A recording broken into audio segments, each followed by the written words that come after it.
Pearl Davis has been compared to the female version of Andrew Tate.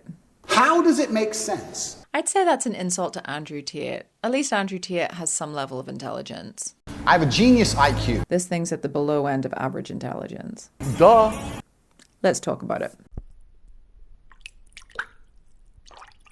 Hi guys, welcome to another episode of Trauma Pond HQ. My name's Olivia and this is where we sit by the pond and we have a little chat.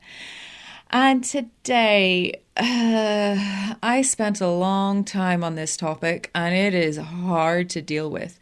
But if you know of the podcast H3 by Ethan and his team, they had Pearl on the show. Now, I said I never wanted to do anything that was based with Pearl.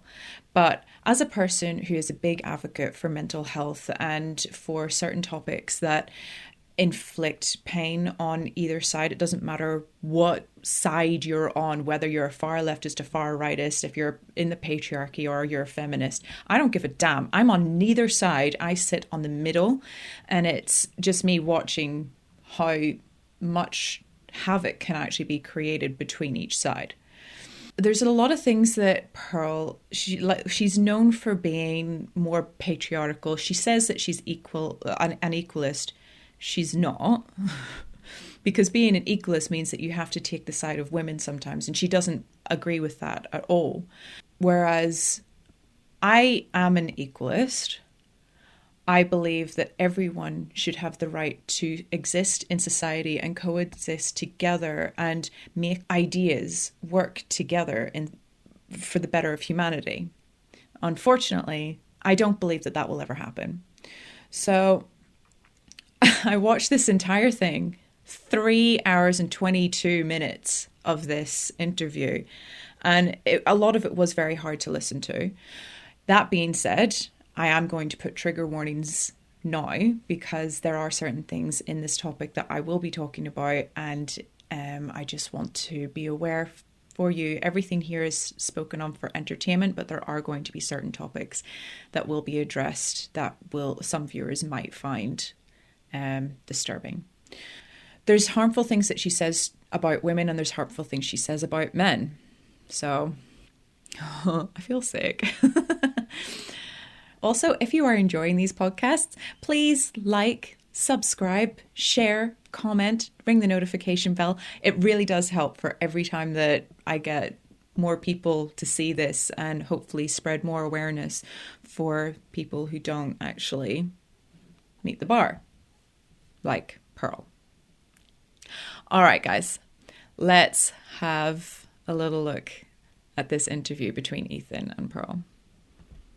So let me just ask you generally, like, what kind of messages are you sharing on your platform? What kind of important messages is it that you find yourself are about? I believe in family, so I think that we should have policies that push family. I think that feminism overall was a bad thing. I think that we should be... I think women are happier when we have, a family and kids over a career in the long run. Mm-hmm. Yeah. Sorry, I'm a little nervous.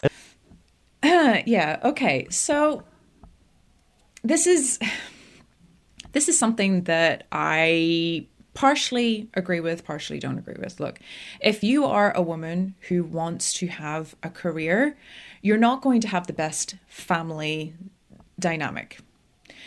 Children need stability within the home. And there are so many studies that actually prove that. You cannot have it all. There's this big idea that women can have the big aspiring career and have the family life all at the same time. But it comes at the detriment of your children. Kids need to have the security, the safety, and the connection with family, like especially with a mother. They need to have that. They need to have the support and safety from a mother for that child to do well and succeed and develop better than, all of those that don't get that opportunity.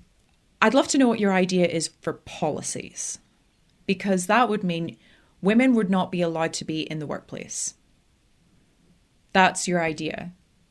Or maybe women could be in the workplace, but not if they have children until a certain age. That's That's one of the things that you can actually go for. It's not working in that favor. Like you've got a lot of things that you really have to take into account for all of these things to actually give way. And the other thing is that you said that feminism on the whole was a bad thing. How? Like, yes, today's standards of feminism is exceptionally toxic. It is not a good thing. I do not agree with modern day feminism, but I do believe that the original part of women's rights does have its place. Of course I do. But then again, like I said, it's eaten into parts and aspects that have damaged, new society. This is probably why we have so many issues with society now, because the second the industrial age was invented, everything went out of control. Like everything has gone wrong ever since then. You really have to understand why feminism has existed. And I don't think that she looks at it from all forms, especially with the fact that governments don't really allow for people to not have a feminist approach or have traditional values. Governments don't allow for traditional values anymore because with the cost of living, there needs to be two incomes for a lot of people. So I just think it's important that we push policies that push family. So how do you push a policy that promotes family? Like in what way can you force a family to stay together or encourage it in a sense?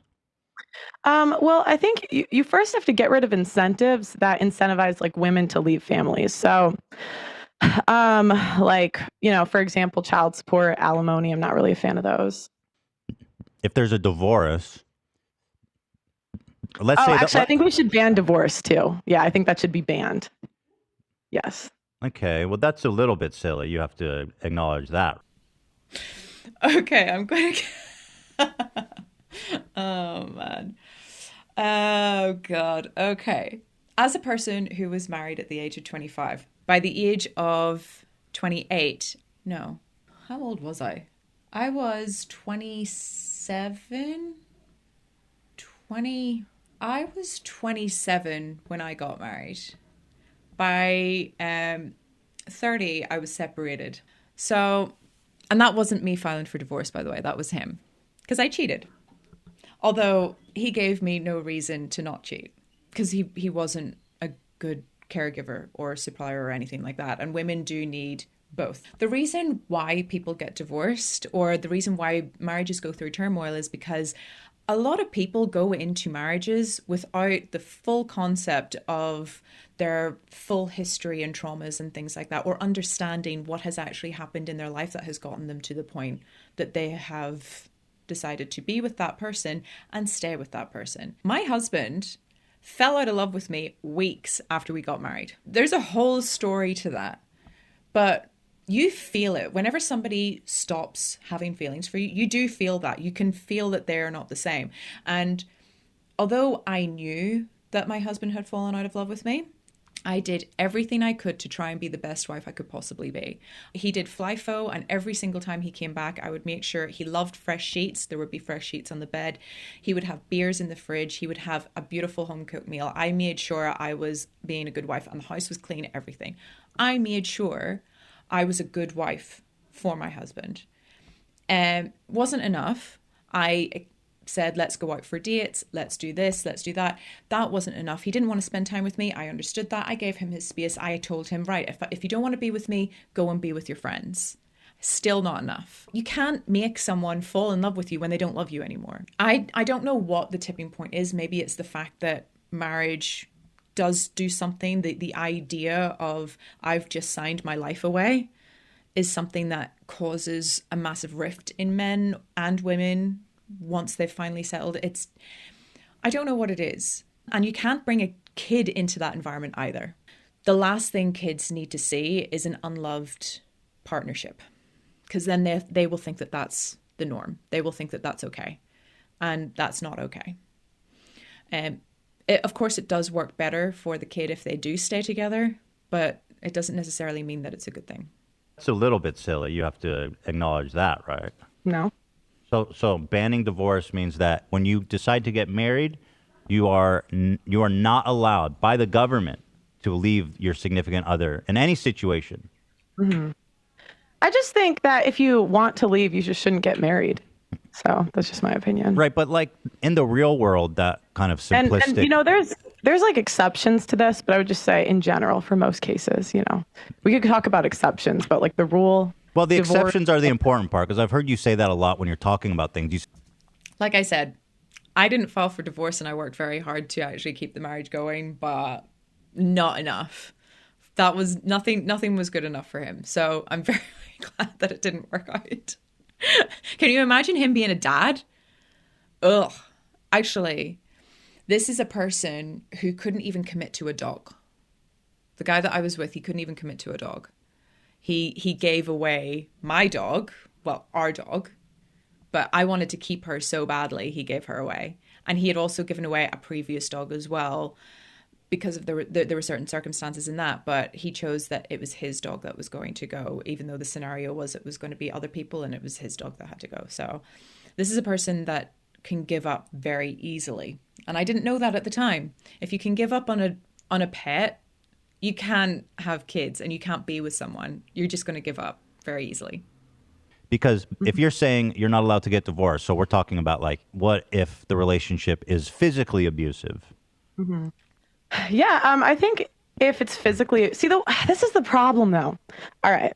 If it's one-sided physically abusive, okay, fine, divorce. We can allow divorce for those exceptions. But like I've even talked to people that work at like abuse centers, and they say that the majority of abuse is mutual. So it's not just one side's hitting the other, it's like mutual. So surely that's not every time. I think even if that was the majority of reasons for like marriages to end, because whether or not it's one-sided or both, that's a perfect reason for them not to be together. Neither of them should be together. If you're saying that you want those ones to say because both of them are beating each other up, so they should.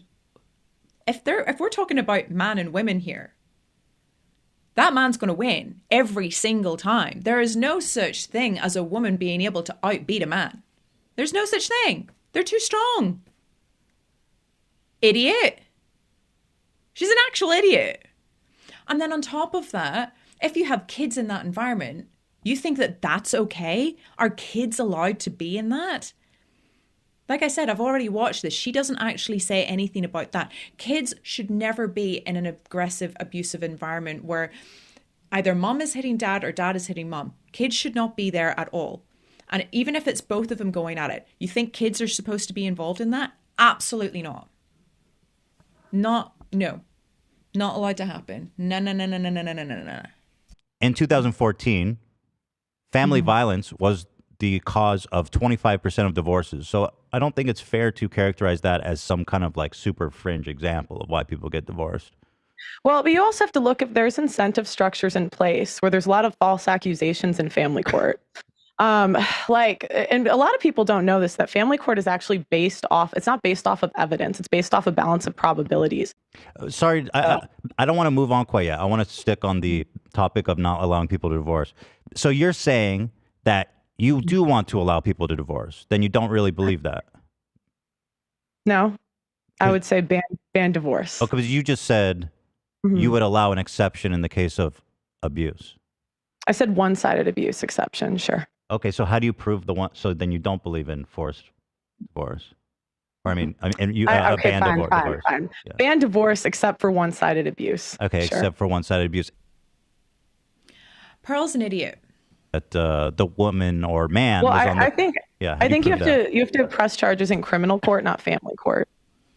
So only if your significant other is tried criminally are you allowed to leave the relationship. Yes. Tried and found guilty criminally. Yes. Okay, I will agree with that. You should press charges in criminal court, not family court. But even then, nothing gets done. The amount of people who I know, and both men and women, who have suffered severe abuse from their partner, nothing gets done. It's not illegal. Domestic violence is not illegal. I have countless people who I know personally as well, who have gone to the police, shown the evidence, and nothing has happened. They haven't even been given a slap on the wrist.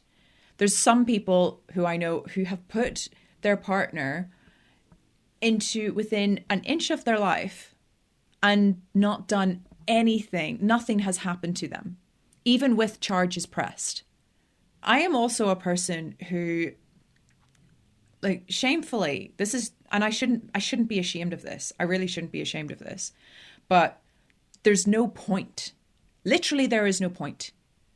Because these people walk free all the time. I have never reported any of my abuse. For some of my abuse, I didn't even realize it was classed as abuse, like the assaults that I've experienced. I didn't know that those experiences were what they were because I was too young. The amount of people who I know who have been physically assaulted to within an inch of their life and nothing has been done within the court system. And I'm not talking family court, I'm talking criminal court. And the evidence is there. They have mountains of evidence. There's even one girl I know, her abusive boyfriend was claiming XYZ. The police caught him in the lie, like actually caught him in person, in real time, catching him out, and still nothing got done.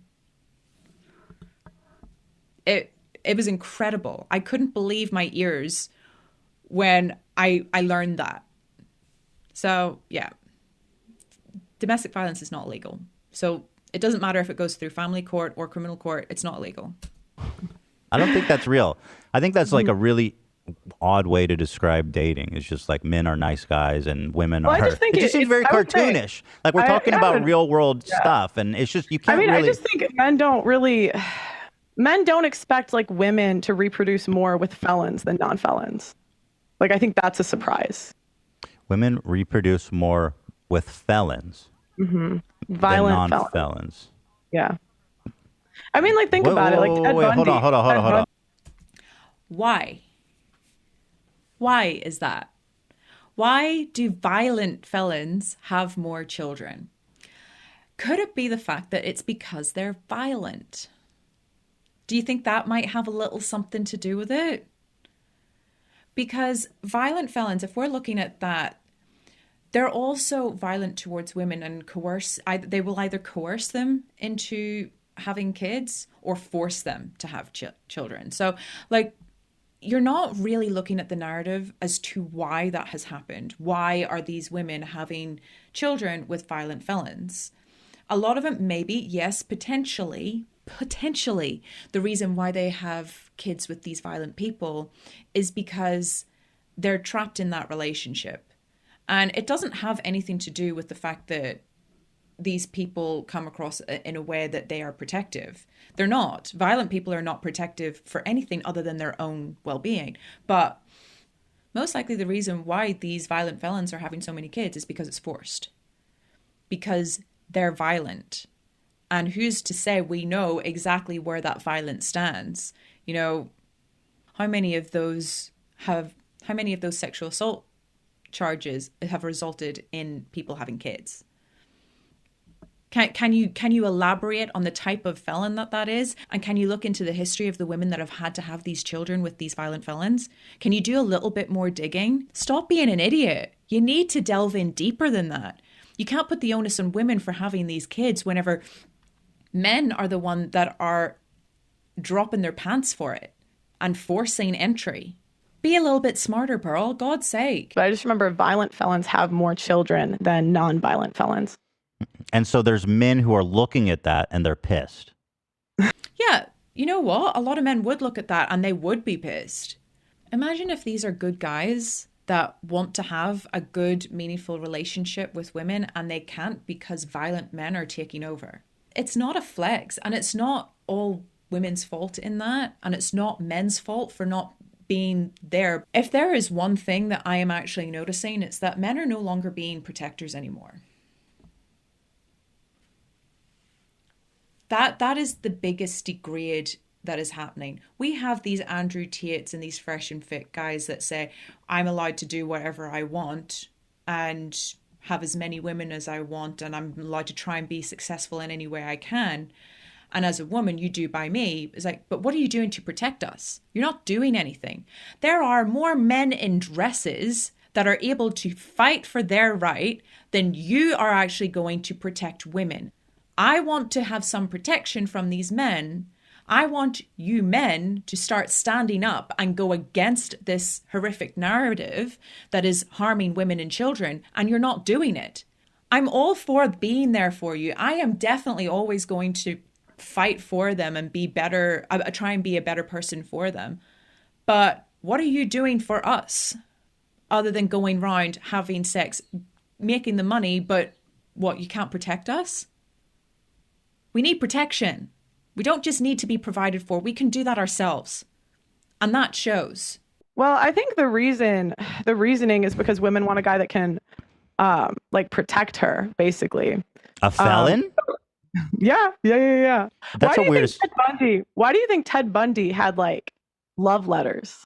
Oh, well, that's a whole different weird phenomenon about women being interested. No, Some weird niche of women involved. All serial killers. That's surprising. Right? Oh, that's a completely different thing. That's not even close to the same thing. Women did not go for Ted Bundy because he was a protector. He clearly wasn't. Women have this idea that they can fix things, that they can fix a man if he's broken, especially with the fact that he was the one that was killing women. It wasn't that. It was the fact that women thought that they could fix him. Because women get off on being fixers. They want to be able to heal the man. And some just can't be, clearly. So what is your point exactly? That what does that prove, that felons have more kids than non-felons?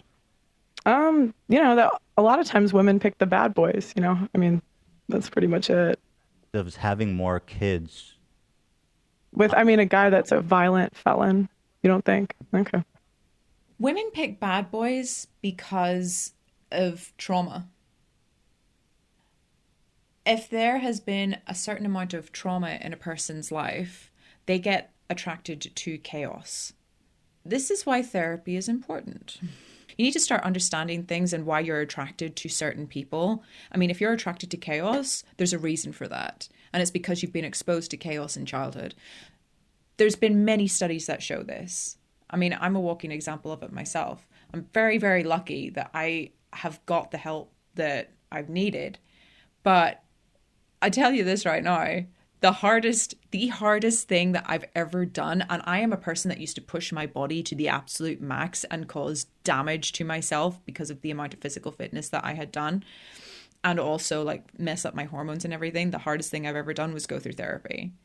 That's why it's potentially the reason why a lot of people don't go through it, because it's too hard. And men definitely can't deal with that level of confrontation, like confronting themselves. Therapy is confronting yourself. I'd be surprised, but do you feel that sometimes you argue from emotion rather than like concrete facts? I find that when you talk about, and I've watched a lot of your videos, you say stuff that I don't think has much of a backing in reality. It's based on feelings, maybe instead of not emotions, but feelings. You say, I feel this to be true. Do you feel you do that a lot or no? I try. I would say I'm a woman, so sometimes, yeah. Okay.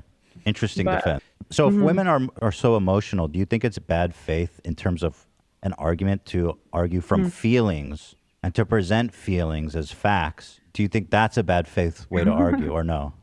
No, I was kind of kidding. I was like, what joking. were you kidding about? Okay, wait. That is a true thing, though. Okay, women are emotional, men are aggressive.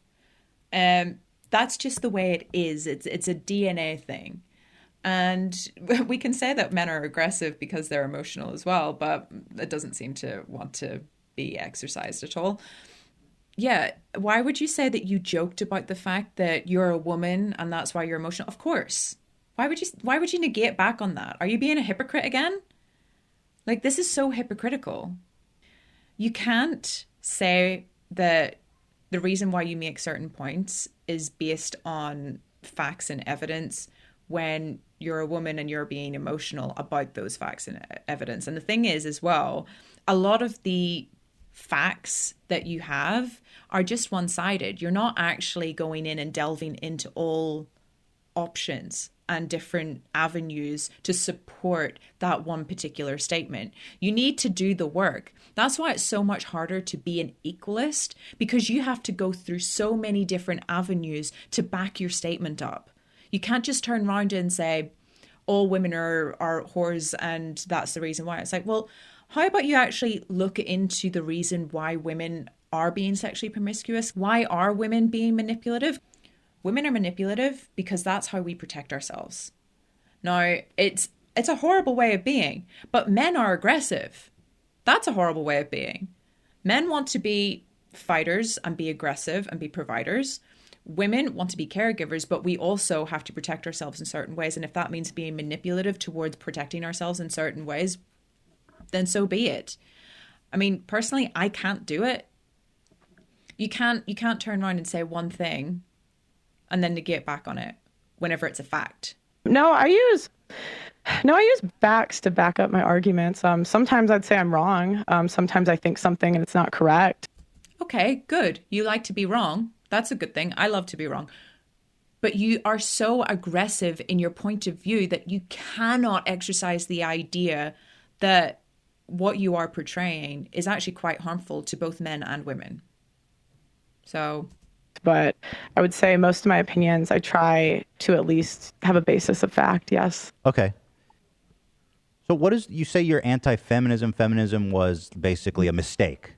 I think that feminism wants equality when it benefits us and not actual equality. Feminism, and are you going back to the beginning of feminism? Like the whole history of feminism, like women's suffrage and everything? Yeah. No, I don't. You don't fuck with women's suffrage? No. You don't think women should get the right to vote? No, I don't. Okay, so are you serious or are you kidding? No, I'm serious. Okay, so women... So the reason why Pearl doesn't believe that women should have the right to vote is because of the listing. So in the event of a war, men are automatically enlisted, and if they don't, they end up getting charged with a fine. That doesn't make any sense anymore.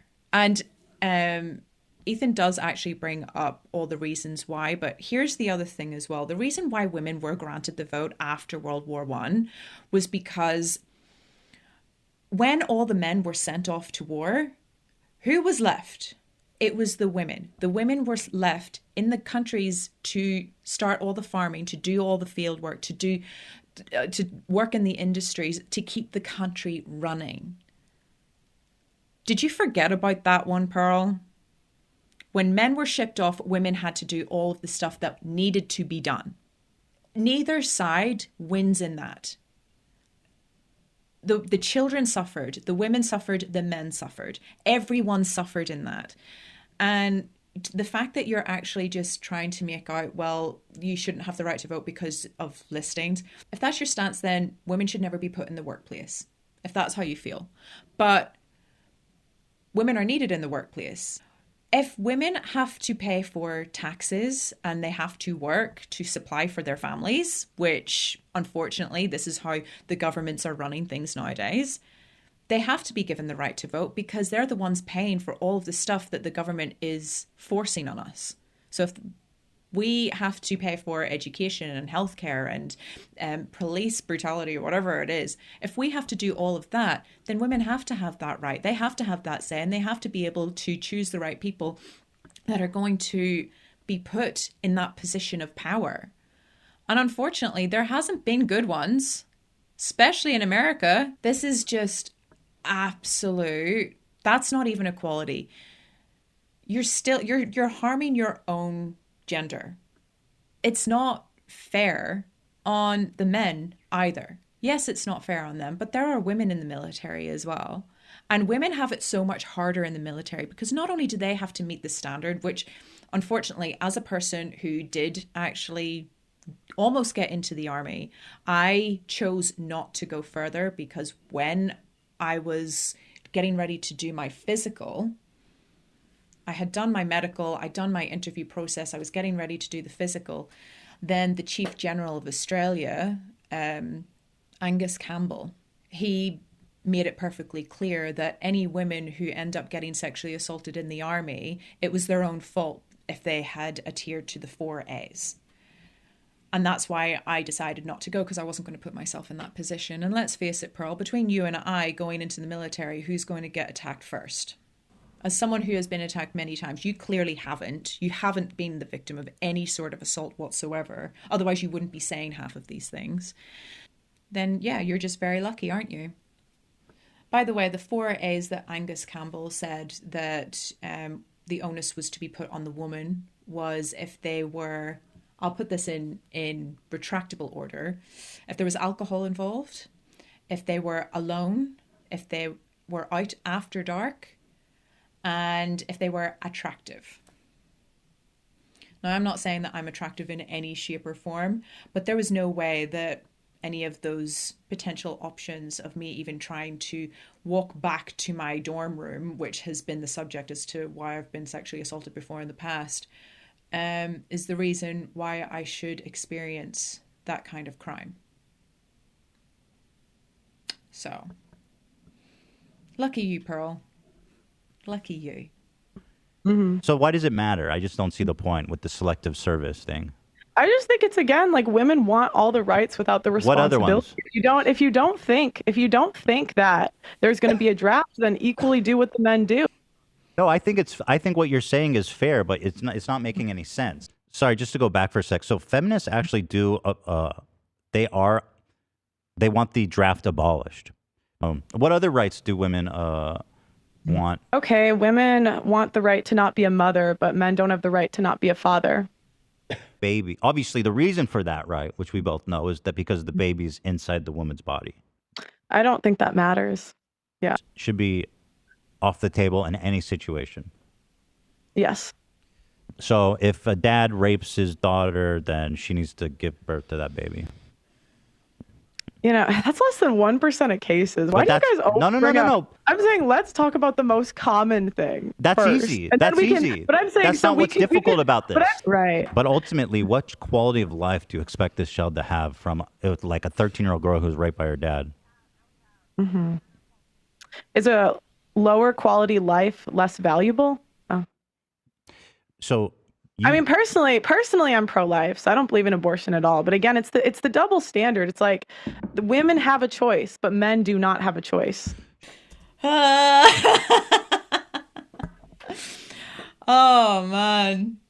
Look, anyone that is pro-life really doesn't have their values in order. If you are willing to preach that all life is valuable, which she does, even in the event where a child who has been molested by her father still has to give birth to that child. So 2 kids looking after each other. She believes that should still happen. The massive amount of issues that are going to come from that child is astronomical. And of course, why would she think that that's okay? You know, she's not exactly intelligent. This is my problem with pro-lifers. They are the first to preach and the last to act. So a pro-lifer, there's not too many mainstream pro-lifers that adopt or foster. I do not want to have children of my own. And the way the world is, I don't believe that it is right to bring a child in for selfish reasons. And selfish reasons can be anything of, I just want to carry on the legacy. I don't want to grow old on my own. All of those reasons. It's not a good enough reason to bring a child into this world. This world is way too dangerous and we don't know where it's going right now. And it's not looking good. Like the outcomes are not looking great. But in saying that, I personally would love to foster children. If I can give a child a snapshot of safety, care, compassion, protection for a snapshot of their life, I would really hope that that stays with them forever. That is something that I'm more passionate about. It is insane to me that pro-lifers do not do this. There's so few. I don't know any.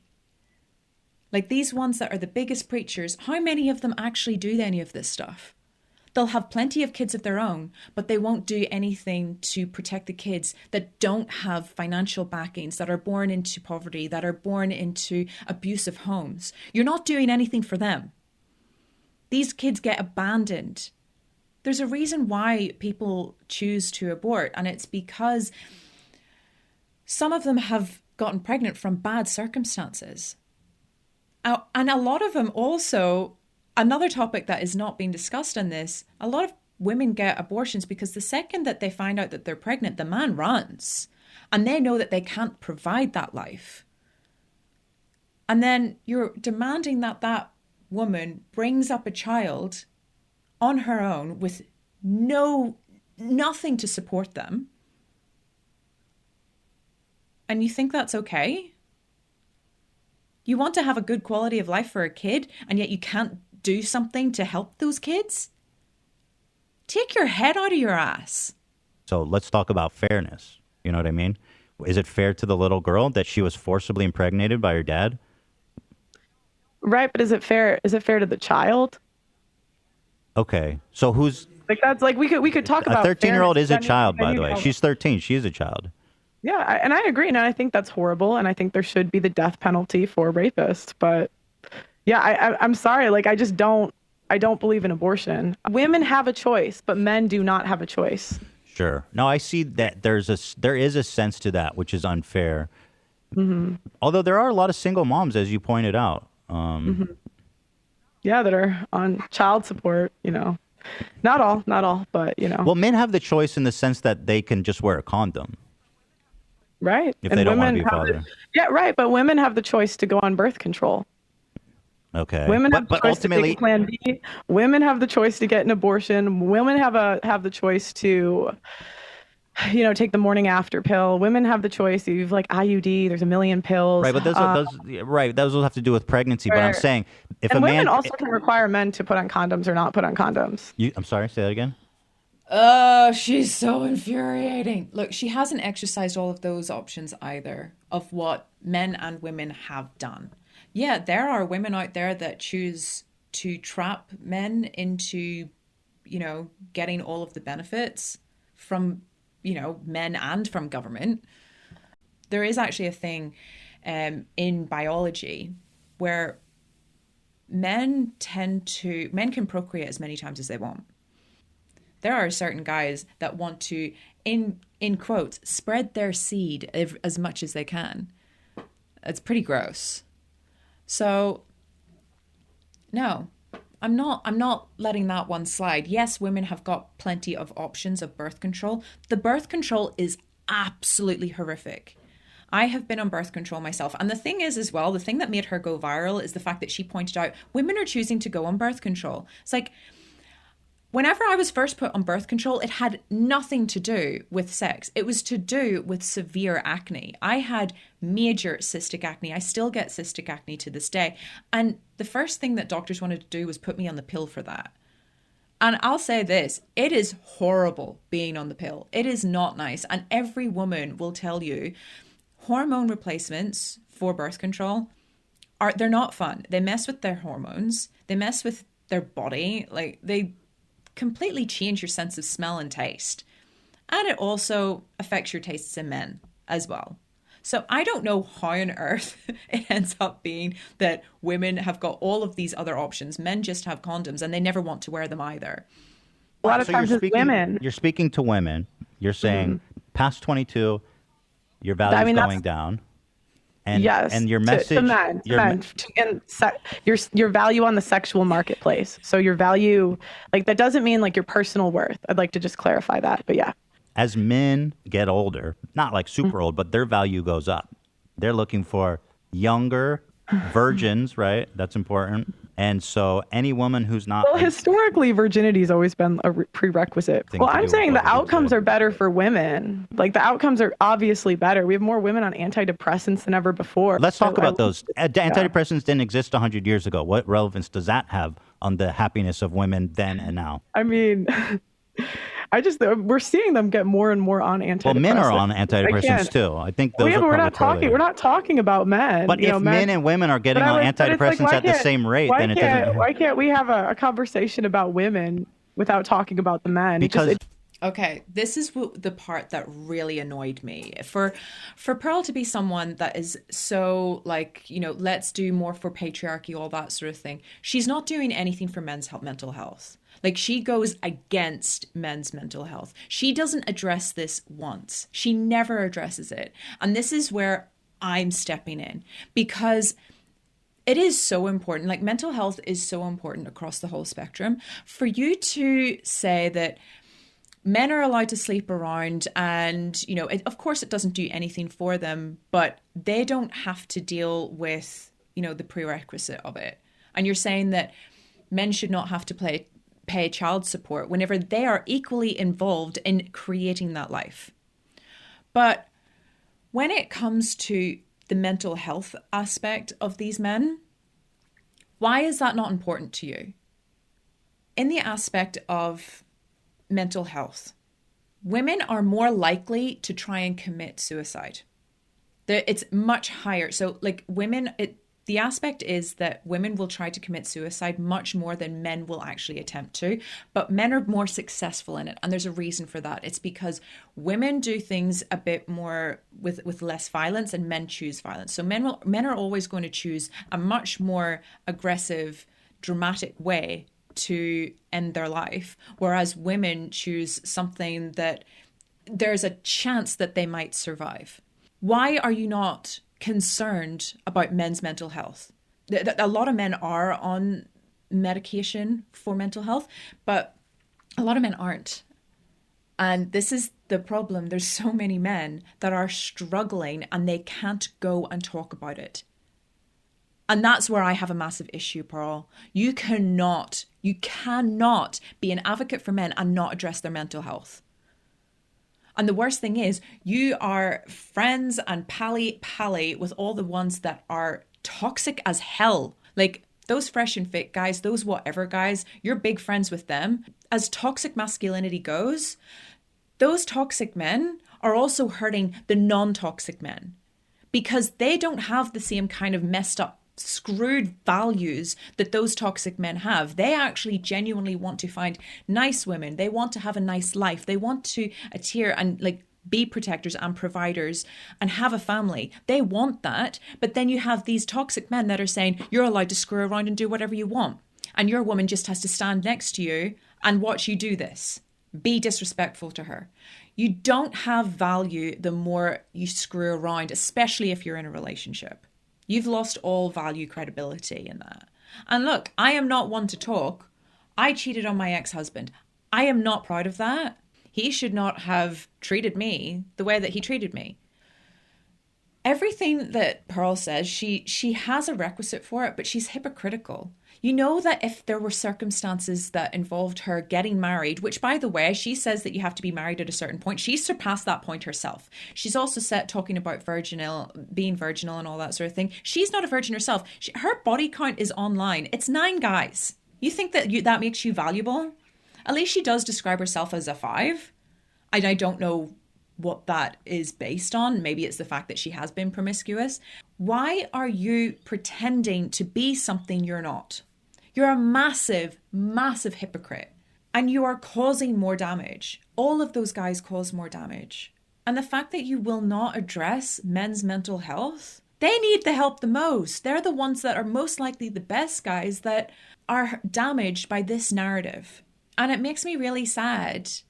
Her agenda goes against everything that is modern in society. And I'm not talking about women wanting to screw around and do whatever they want. I'm talking about the fact that if it's to do with military service, that doesn't even warrant her reasons for women to not have a vote. If she wants to talk about the fact that men are not successful in dating because you're supporting toxic masculinity, that's the reason why men are not successful. It's because you support toxic masculinity. That's not a good thing. That's not a flex. It's just wrong. Ethan did a really good job at, tearing Pearl apart. The fact that she was so disinterested in most of the questions, she couldn't answer most of them. She can't give a genuine answer to a lot of them. And I've watched the whole thing. She cannot do a good job at defending her arguments. Yeah, okay. Okay. Oh, yeah. You don't believe me? I'll take your word. Okay. If you're going to be an equalist, do the freaking work. You're so lazy. And here's the other thing. Who are you trying to kid? You're clearly a lesbian. Clearly.